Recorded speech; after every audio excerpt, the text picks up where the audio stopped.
My mom sat me down after Grandma's funeral and said your sister deserves the apartment more than you do because she was the better child. So I asked, then why did Grandma leave it in my name? I 28M need to get this off my chest because I'm going insane.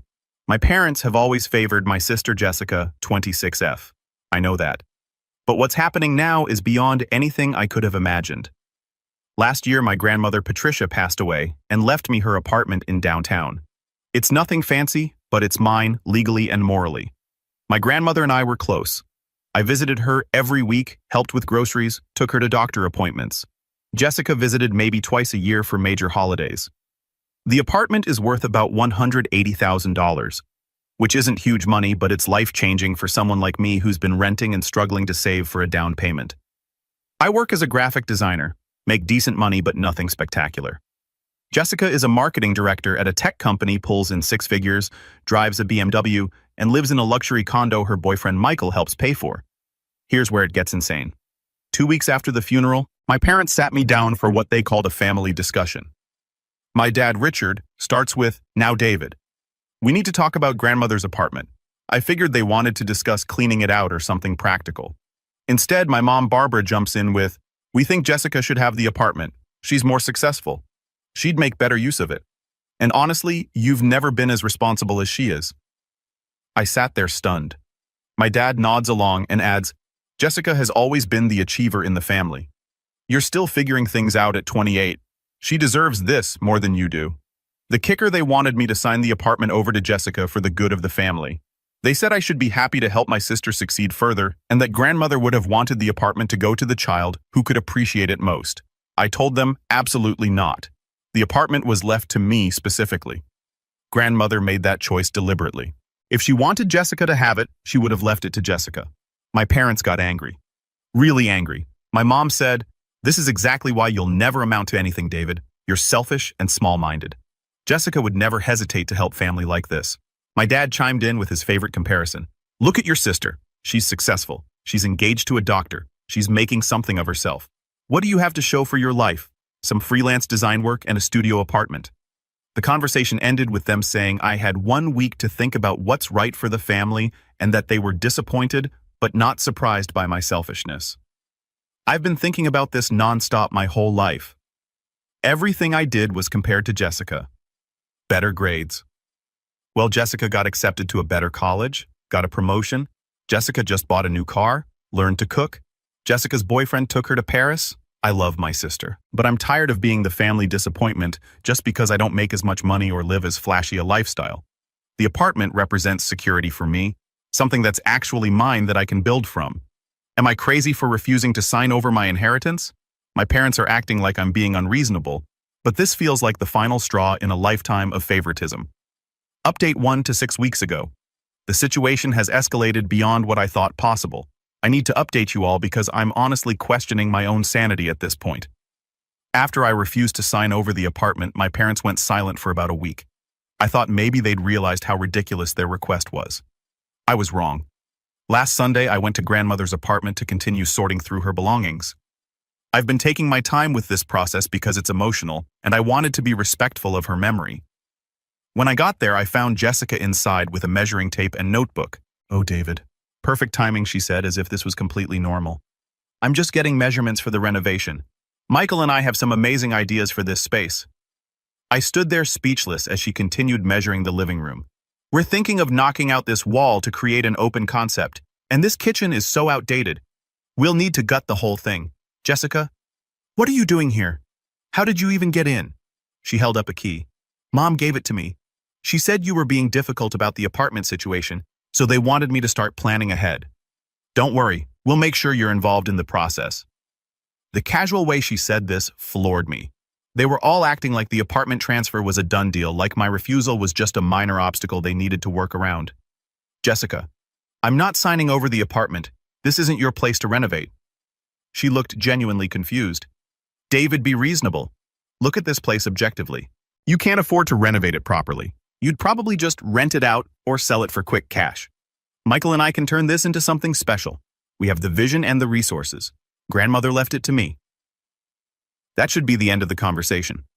Grandmother was old. David, she didn't understand real estate markets or investment potential. Mom and Dad explained everything to me. They said, "You're being selfish about this." And honestly, I have to agree. I told her to leave immediately and took the key from her. She protested, saying she was just trying to help the family, but eventually left. Before going, she said, "You know, everyone always said I was the responsible one, but I never realized how right they were until now." That evening, I got calls from both parents. My dad was furious that I'd embarrassed Jessica and kicked her out like she was some stranger. My mom said I was being cruel and petty and that Jessica was only trying to help me see the bigger picture. The bigger picture, apparently, is that I'm too small-minded to appreciate what the apartment could become in Jessica's hands. I changed the locks the next day. I also spoke with a lawyer who handled grandmother's estate. He confirmed that the apartment is legally mine. Period. No one can force me to sign it over, and my parents have no legal claim to it whatsoever. But the psychological pressure is intense. They're making me feel like I'm destroying the family over money, like I'm being selfish and short-sighted. Jessica sent me texts saying she's disappointed in who I've become and that she never thought I'd choose money over family. The irony is incredible. They're the ones making this about money, but somehow I'm the greedy one for wanting to keep what was legally left to me. I'm starting to realize this isn't really about the apartment. It's about the fact that for once in my life I have something Jessica wants and can't just take. For once, I'm not the family backup plan or consolation prize. Update 2 to 4 weeks ago. I thought I'd seen the worst of it, but my family continues to surprise me with new levels of manipulation and entitlement. 2 weeks ago, Jessica showed up at my apartment with her boyfriend Michael. Michael is a pediatric surgeon, and my parents never miss a chance to mention this fact. They introduced themselves politely, and I thought maybe Jessica had come to apologize. Instead, Michael launched into what he called a practical conversation between adults. "David, I understand this situation has gotten emotional, but let's look at this logically. Jessica and I are planning our future together. We're looking at starting a family in the next few years. That apartment could be converted into a perfect family space." Jessica nodded along. "We've already spoken to contractors. The renovation would cost about $80,000, but the property value would increase to around $320,000. You could never afford that kind of investment," Michael continued. "We're prepared to offer you $50,000 for signing over the apartment. That's free money for you, David. You keep living your current lifestyle.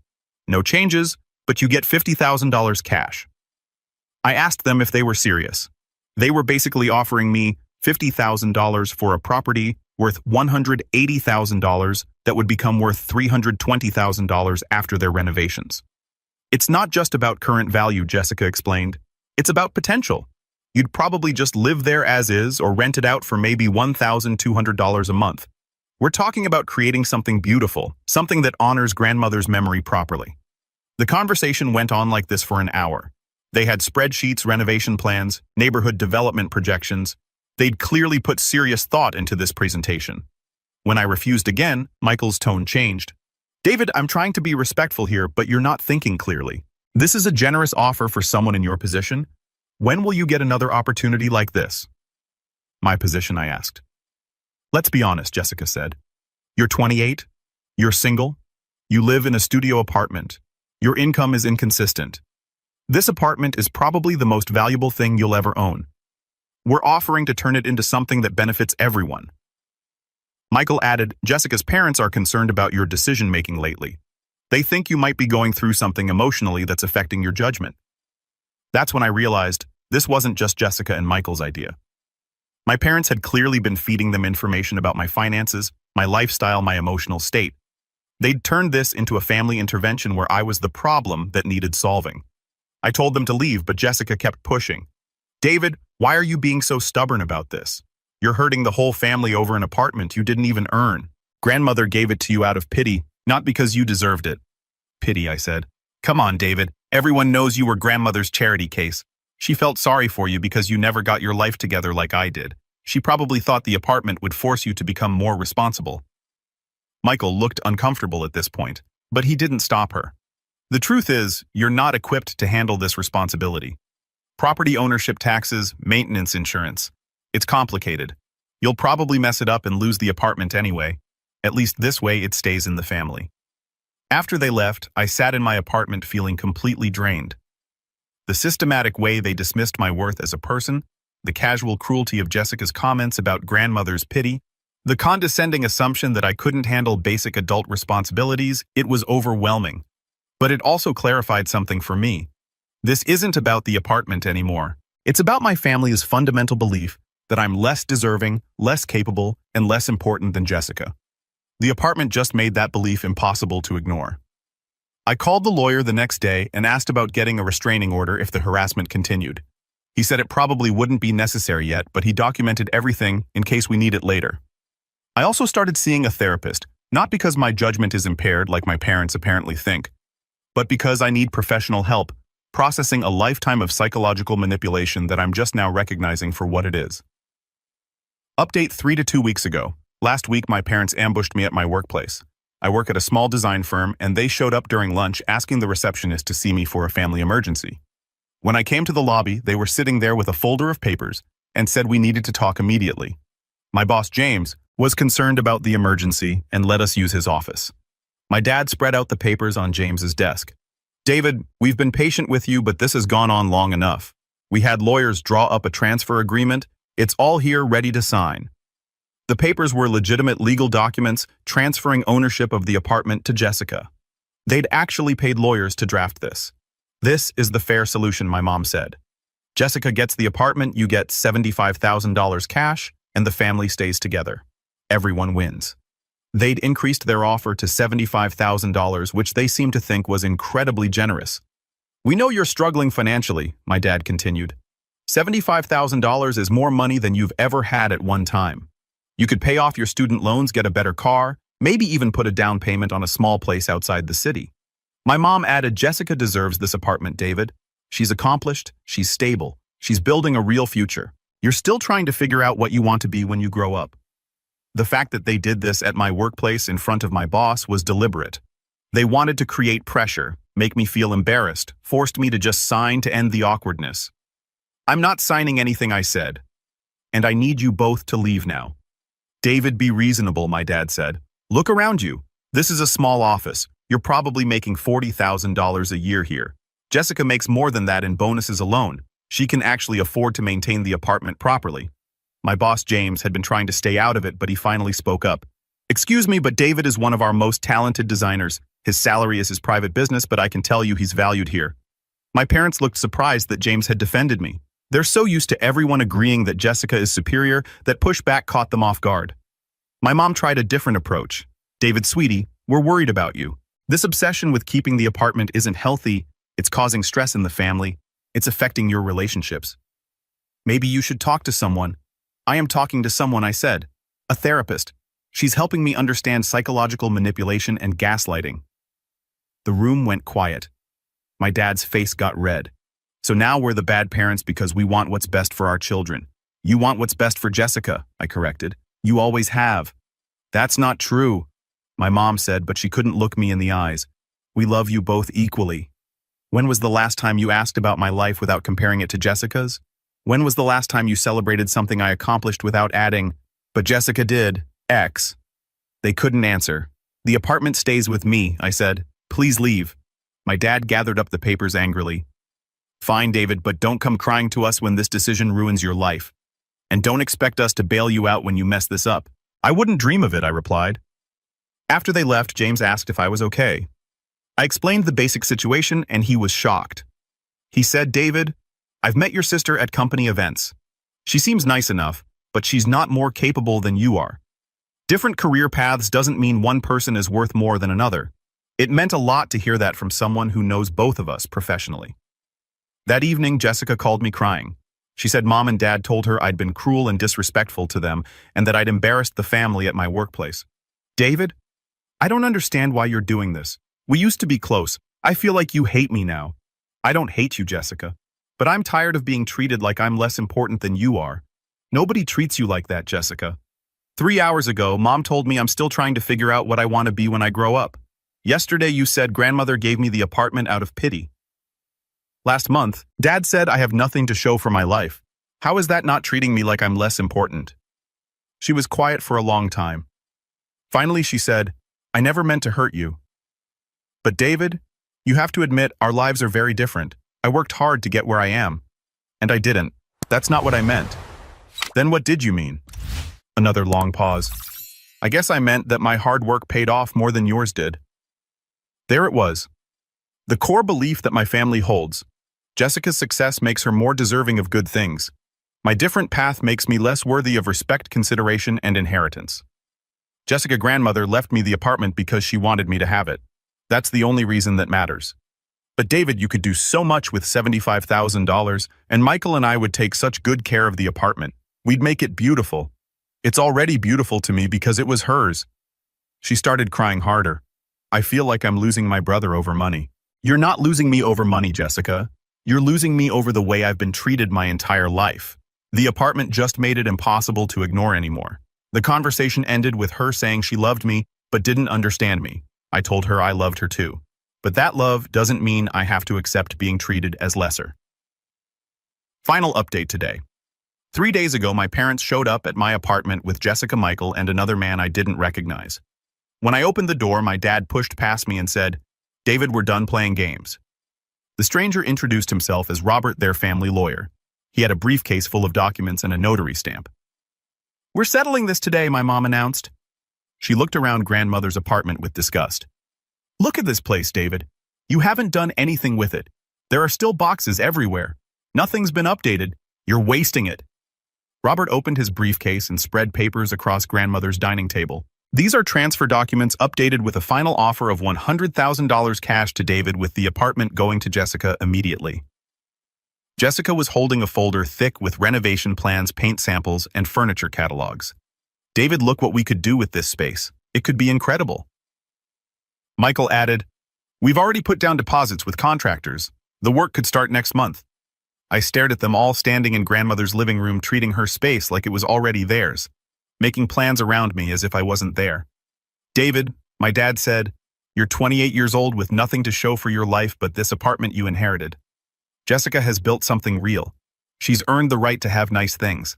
My mom chimed in, "We raised you better than this, David. We taught you to share, to put family first. This selfishness isn't who we raised you to be." Robert, the lawyer, was setting up his notary materials.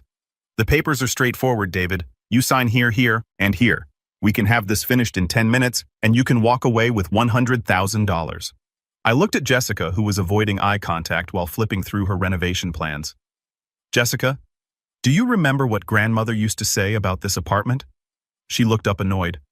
"David, grandmother said a lot of things. She said it was her sanctuary. She said it was the one place that was completely hers, where she could be herself without anyone judging her or telling her what to do. Okay. And she left it to me because she understood what it felt like to be the overlooked one in the family." My dad exploded. "That's ridiculous. You weren't overlooked, you were lazy. There's a difference between being overlooked and being disappointing." "Dad, when was the last time you asked about my work without comparing it to Jessica's job?" "Your work?" He laughed. "David, you make websites for local restaurants. Jessica develops marketing strategies for Fortune 500 companies. There's no comparison." "Exactly." I said, "There's no comparison because you don't value what I do." My mom tried to interject. "David, we're proud of you, but Jessica's better," I finished. "But Jessica's more successful. But Jessica deserves more. It's always, but Jessica." Robert cleared his throat. "Folks, I'm billing by the hour here. Can we focus on the documents?" I walked to the window where grandmother used to sit every morning with her coffee. "You want to know what grandmother told me the last time I visited her?" Nobody answered. She said, "David, I'm leaving you the apartment because you're the only one who visits me for me, not for what I might give you. You're the only one who sees me as a person, not as a resource." Jessica finally spoke. Grandmother was confused toward the end. "David, her judgment wasn't." "Her judgment was fine," I interrupted. "Her lawyer confirmed she was mentally competent when she updated her will. She knew exactly what she was doing." My dad was getting red-faced again. "David, we've been patient with you for months. We've made generous offers. We've tried reasoning with you. We've been understanding about your emotional issues. But this ends today. My emotional issues. Your therapist probably told you that we're manipulative or abusive or some psychological nonsense," my mom said. "But the truth is, we're trying to save you from making a huge mistake. The mistake," I said slowly, "would be signing over the one thing I've ever inherited to people who think I don't deserve it." Robert was growing impatient. "Look, son, $100,000 is a generous offer. Take the money. Let your sister have the apartment. Everyone's happy. I'm not your son," I told Robert. Then I looked at my parents, and apparently I'm not really their son either. Not the way Jessica is their daughter. The room went silent. I want all of you to leave, I said. No. My dad stepped forward aggressively. David, you signed those papers. Or what I asked. You'll disown me. You'll stop talking to me. You'll cut me out of family events. I laughed. Dad, you've already done all of that. You spent months making it clear that I'm the disappointment, the failure, the one who doesn't deserve good things. That's not true, my mom said, but her voice was weak. Mom, you told me 3 months ago that I'd never amount to anything. You said Jessica would never hesitate to help family the way I was hesitating. You called me selfish and small-minded. How is that not making it clear that you think I'm the lesser child Jessica was crying now? David, I never wanted it to be like this.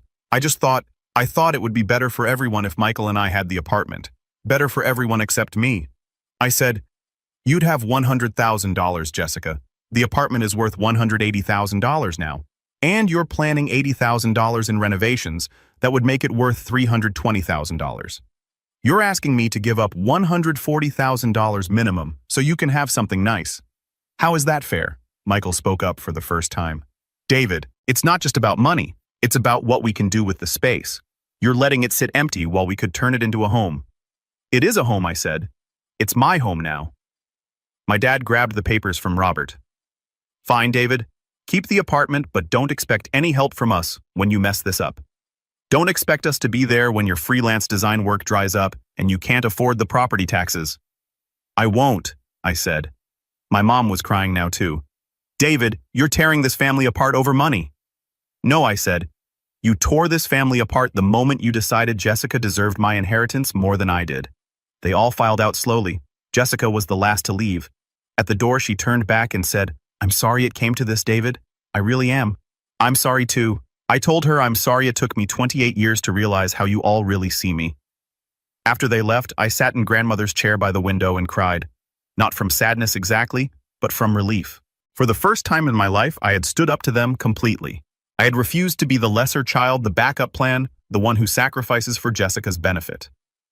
I called my therapist and scheduled an emergency session. She helped me process what had happened and confirmed what I already knew. I had made the right choice. Yesterday I got a text from Jessica. David, Mom and Dad are telling everyone you chose money over family. I want you to know I don't agree with that, but I also don't understand why you couldn't just take the $100,000. We could have all been happy. I didn't respond because there's nothing left to say. Jessica will never understand that it was never about the money. It was about finally, for once in my life, being seen as worthy of keeping something good that came my way. I've been living in grandmother's apartment for a week now. I'm slowly unpacking her things, keeping what has meaning, donating what doesn't. I'm painting the walls colors she would have liked. I'm making it mine while honoring who she was.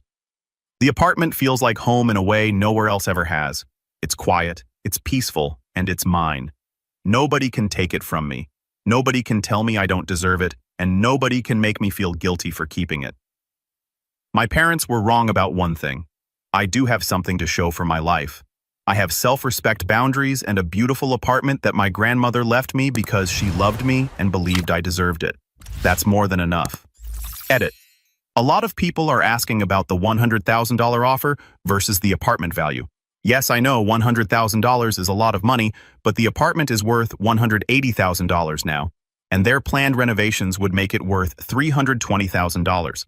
They were essentially asking me to subsidize their dream home renovation by giving up $220,000 in value for $100,000 cash. Beyond that, it was never really about the money. It was about a lifetime of being treated as the lesser child and finally having something that was definitively legally mine that they couldn't take away.